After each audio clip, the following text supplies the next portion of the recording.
Arrancamos con el Fiboletín de la semana, con uno de los temas más importantes para entender la economía mexicana este 2026, la inflación y la política monetaria. Esta semana el Banco de México publicó su programa monetario de 2026, donde deja claro que el control de precios sigue siendo la prioridad, pero el camino no será tan sencillo como parecía a finales de 2025. Banxico reconoce que el inicio del 2026 viene con nuevas presiones inflacionarias, principalmente por dos frentes muy concretos, los cambios fiscales y el incremento de aranceles a productos importados, sobre todo los que vienen desde China. La clave está en algo que Banxico repite varias veces. Si estos aumentos no se trasladan a otros precios, es decir, si no generan efectos de segunda orden, entonces el banco sí podría continuar recortando las tasas de interés. Y es que hoy la tasa de referencia se ubica en 7%, después de un ciclo de recortes importantes, y Banxico señala que el ritmo de futuras bajas dependerá totalmente de cómo se comporte la inflación en los próximos meses. El problema es que los datos más recientes muestran un repunte. En la primera quincena de enero, la inflación anual se ubicó alrededor del 3.7%, alejándose del objetivo puntual que era el 3%. Y es que aquí entra un punto muy clave, la credibilidad del Banco Central. Banxico defiende que logró evitar un desanclaje de las expectativas inflacionarias durante el periodo más crítico, pero al mismo tiempo varios analistas ya no creen que la inflación converga al 3% tan rápido como el banco lo proyecta. Incluso dentro del propio banco, voces como la de su gobernador Jonathan Heath han reconocido que bajar la inflación será más complicado en un entorno con impuestos más altos, aranceles y presiones externas. Vaya que sí, y como si esto no fuera suficiente, hay un factor adicional que aparece con fuerza en los documentos, el Mundial de Fútbol 2026. De acuerdo con estimaciones, el Banco Mundial genera presiones inflacionarias temporales, principalmente en hoteles, transporte aéreo, restaurantes y servicios turísticos, con incrementos de precios concretados entre el mes de julio y el mes de junio. Se espera que estos aumentos sean temporales, pero lo suficientemente fuertes como para empujar la inflación general por encima de lo previsto. De hecho, Banamex ya ha ajustado sus proyecciones. Estima que la inflación general podría cerrar 2026 cerca del 4.2%, mientras que la inflación subyacente también sería más alta de lo que se había anticipado inicialmente. Y es que esto deja a Banxico en una posición muy delicada. Necesita seguir apoyando el crecimiento económico, sí, pero sin perder el control de los precios ni su credibilidad como autoridad monetaria. Después de hablar de inflación y tasas, pasamos a uno de los temas que más se sienten en la vida diaria, el tipo de cambio. Esta semana el dólar en México cayó a su nivel más bajo desde mayo de 2024, con el tipo de cambio rondando los 17.25 pesos por dólar. A simple vista, esto podría interpretarse como una señal de fortaleza de la economía mexicana, pero la historia es muchísimo más amplia. Y es que es muy importante decirlo desde este inicio, esto no es un fenómeno exclusivo de México. De acuerdo con los documentos, el dólar se está debilitando frente a la mayoría de las divisas del mundo en un contexto marcado por decisiones políticas, volatilidad geopolítica y expectativas de cambio en la política monetaria global. El índice dólar, que mide al billete verde frente a una canasta de monedas, acumula caídas relevantes en lo que va del año. Uno de los detonantes más claros han sido el propio discurso del presidente Donald Trump. Sus declaraciones minimizando la caída del dólar y su postura favorable a una moneda más débil han alimentado la percepción de que Estados Unidos estaría muy cómodo con un dólar perdiendo valor, especialmente para apoyar exportaciones y reordenar su balanza comercial. Esto ha generado movimientos inmediatos en los mercados de divisas internacionales. Vaya que sí. A esto se suma otro factor clave que aparece en los documentos, la apuesta por una posible intervención cambiaria coordinada entre Estados Unidos y Japón. El yen japonés se ha fortalecido ante la expectativa de que las autoridades intervengan para frenar su debilidad, y solo la posibilidad de que Estados Unidos participe en este proceso ha sido suficiente para presionar al dólar a la baja a nivel global. Este tipo de intervenciones son raras, pero cuando el mercado empieza a creer que esto puede ocurrir, la reacción suele ser muy rápida. En este entorno, monedas de mercados emergentes, como lo es el peso mexicano, se han visto beneficiados. De hecho, los documentos muestran que el peso se encuentra entre las divisas con mejor desempeño en lo que va del año, junto con otras monedas de América Latina. Pero aquí viene una advertencia muy importante, y es que un peso fuerte no significa ausencia de riesgos. No. Parte de esta fortaleza responde a flujos financieros de corto plazo, especialmente estrategias como el carry trade, donde los inversionistas aprovechan diferenciales de tasas para obtener mayores rendimientos. Mientras el dólar se debilita y México mantiene tasas relativamente altas, el peso resulta atractivo, pero estos flujos pueden revertirse rápidamente si cambia el entorno global. Gran parte de la volatilidad actual no proviene de los datos económicos tradicionales, sino de decisiones políticas impredecibles, aranceles que se anuncian y luego se retiran, tensiones comerciales y mensajes contradictorios desde Washington han hecho que el mercado opere con muchísima más cautela. Por eso, aunque hoy vemos un dólar barato frente al peso, el mensaje de fondo no es optimismo absoluto, sino fragilidad global.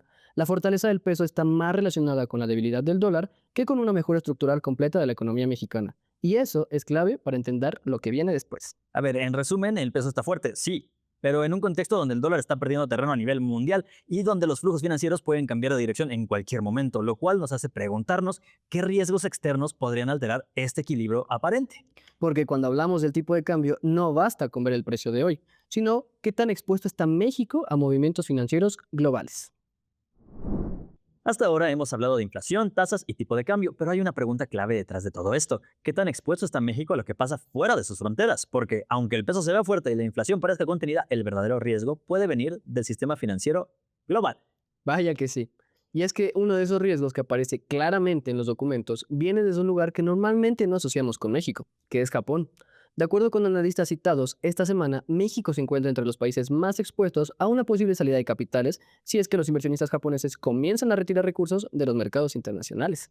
A ver, ¿por qué importa Japón? Si es que durante años inversionistas japoneses han colocado dinero de bonos y activos extranjeros buscando mejores rendimientos que los que ofrece su mercado local. Si las condiciones cambian, por ejemplo, si suben las tasas en Japón o si el yen se fortalece, capitales podrían regresar a su casa. Y cuando eso ocurre, los mercados emergentes suelen sentir el golpe y duro. Se podría advertir que este proceso podría estar afectando al mercado cambiario como el mercado de bonos en países como México. No porque la economía mexicana esté débil en sí misma, sino porque depende en buena medida de flujos financieros externos que pueden moverse con mucha rapidez. Y es que este tipo de riesgos no aparece en el día a día, pero cuando se materializa lo hace de forma abrupta. Vaya que sí. Aquí entra un concepto clave que ya mencionamos antes, el carry trade. Muchos inversionistas han aprovechado que México mantiene tasas relativamente altas para financiarse en monedas de bajo rendimiento y colocar su dinero en activos mexicanos. Mientras el entorno es estable, esto fortalece al peso, pero si el riesgo global aumenta, estas posiciones suelen desarmarse muy pero que muy rápido. Y la fortaleza actual del peso no está blindada. Un cambio en la política monetaria japonesa o una mayor adversión al riesgo a nivel global podría provocar salidas súbitas de capital, presionando al tipo de cambio y a los mercados financieros locales. No es una predicción inmediata, pero sí un riesgo latente.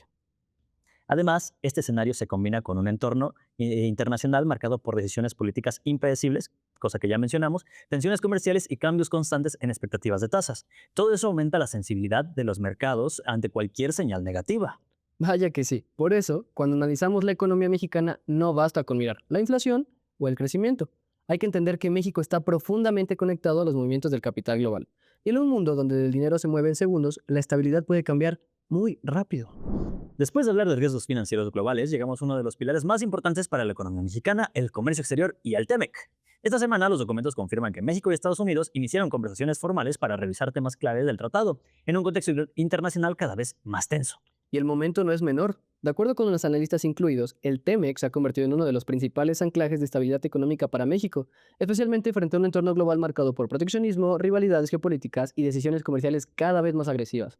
Por eso, cualquier señal de riesgo alrededor del tratado genera reacciones inmediatas en los mercados. Una de las advertencias más claras viene desde el sector financiero, Bank of America, que señala que una ruptura o debilitamiento serio del TEMEC representaría un golpe fuerte para la economía mexicana, afectando inversión, exportaciones, tipo de cambio y crecimiento económico. En pocas palabras, el TEMEC no es solo un acuerdo comercial, es una pieza central del modelo económico del país. Este riesgo se amplifica por el contexto político en Estados Unidos.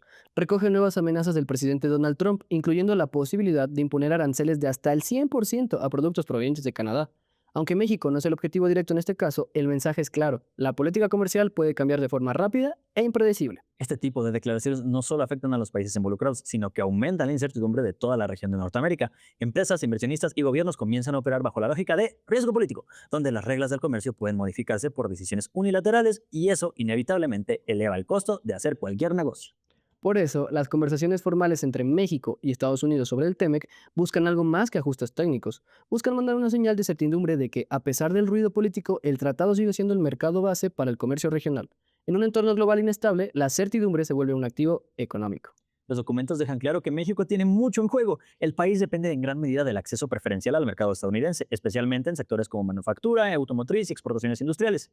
Cualquier amenaza al TEMEC no solo impacta cifras macroeconómicas, sino empleo, inversión y estabilidad financiera. Y aquí es donde se conecta todo lo que hemos visto hasta ahora. Inflación, tipo de cambio y flujos de capital son extremadamente sensibles a la percepción del riesgo comercial.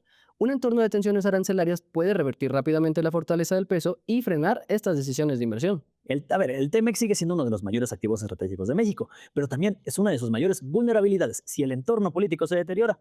La estabilidad comercial ya no puede darse por sentada. Y en este contexto de tensiones internacionales hay otro factor que también mezcla política, economía y estrategia, y es la energía.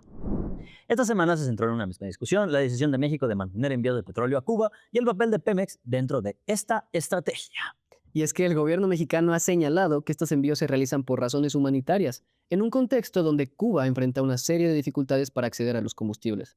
Sin embargo, la información también muestra que Pemex llegó a frenar temporalmente estos envíos, para después reevaluar y reactivarlos, lo que evidencia que no se trata de una decisión menor ni automática. A ver, aquí hay un punto clave.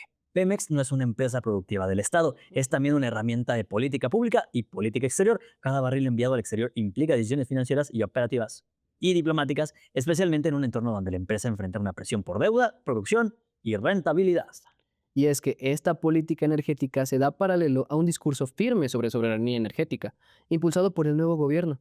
La narrativa oficial defiende que México desea priorizar el control de sus recursos energéticos y fortalecer su capacidad interna de producción de combustible, incluso si eso genera fricciones externas. Esas fricciones no son menores. El envío de petróleo a Cuba ha generado reacciones de Estados Unidos, donde el tema energético se cruza con sanciones, política exterior y tensiones históricas con la isla.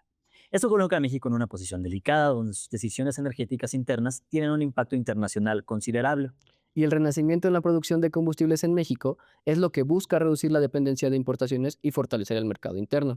Este refuerzo tiene implicaciones directas en los precios, finanzas públicas y en la relación energética con Estados Unidos, uno de los principales proveedores históricos de combustible en México. Todo esto ocurre mientras Pemex sigue siendo un actor central para las finanzas del país. Cada decisión sobre producción, exportación o apoyo a otros países impacta no solo en la empresa, sino en el balance fiscal y en la percepción de riesgo que tienen sobre México. Por eso, la discusión energética no puede verse de forma aislada. Está conectada directamente con comercio, tipo de cambio, inversión y con la forma en la que México se posiciona en el escenario internacional. La energía se ha convertido en un instrumento estratégico, no solo económico. La política energética mexicana combina soberanía, diplomacia y finanzas, pero también introduce nuevos focos de atención y riesgo. Y esos factores no pasan desapercibidos para los mercados internacionales. Para nada. Y después de energía, el siguiente tema es igual de sensible para las empresas y las personas: la fiscalización y el papel del Estado en la recaudación. Muy bien, después de hablar de energía y política exterior, pasamos a un tema que impacta directamente a empresas y contribuyentes, la fiscalización, revelando un endurecimiento claro del enfoque del Estado para aumentar la recaudación sin recurrir a una reforma fiscal formal. El eje central de esta estrategia es el Plan Maestro 2026 del SAT. De acuerdo con los documentos, el SAT buscará combatir de forma más agresiva la emisión y la compra de facturas falsas, poniendo bajo la lupa tanto a quienes las venden como a quienes las compran. El mensaje es contundente: la autoridad fiscal ya no se enfocará solo en intermediarios, sino en toda la cadena.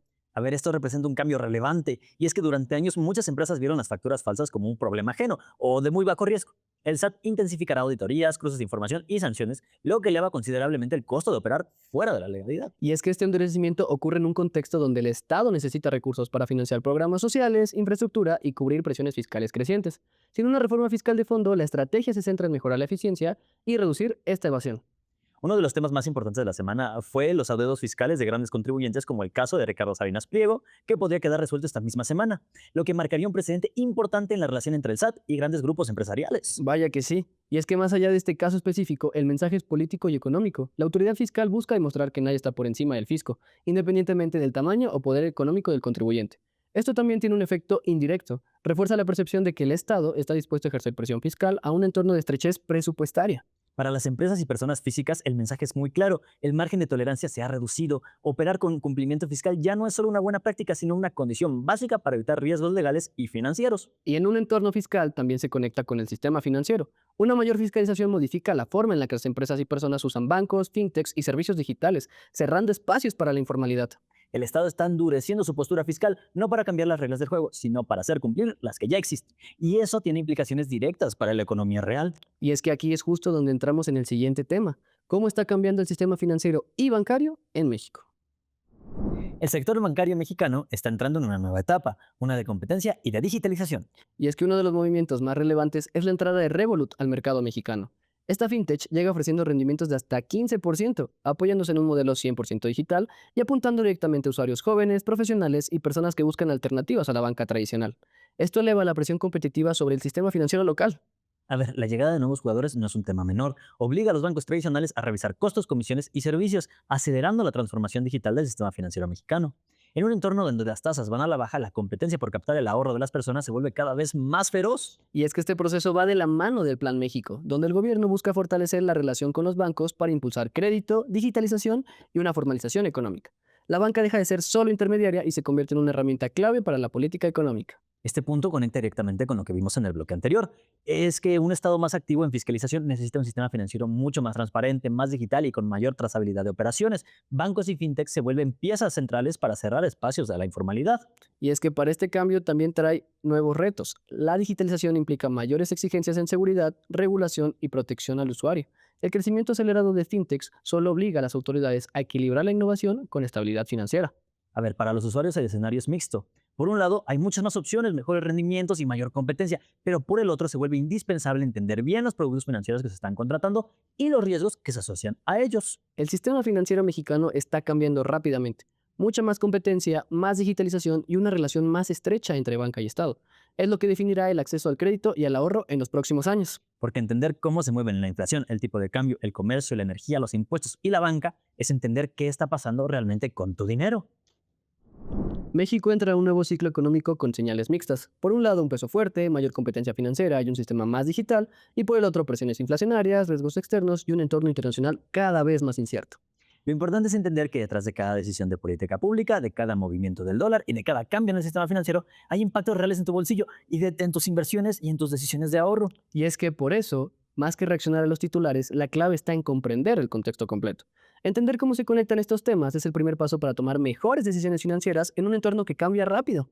A ver, ¿crees que México está preparado para enfrentar un entorno global más volátil o seguimos dependiendo demasiado de factores externos? Te leemos en los comentarios. Porque recordar el contexto económico no es solo para los especialistas. Y recuerda que entender la economía es el mejor paso para tomar mejores decisiones financieras. Síguenos en redes, comparte este video y mantente informado con lo que realmente mueve tu dinero. Yo soy Olaf Yo soy Derek. y recuerda que Aprende invierte y y crece. crece.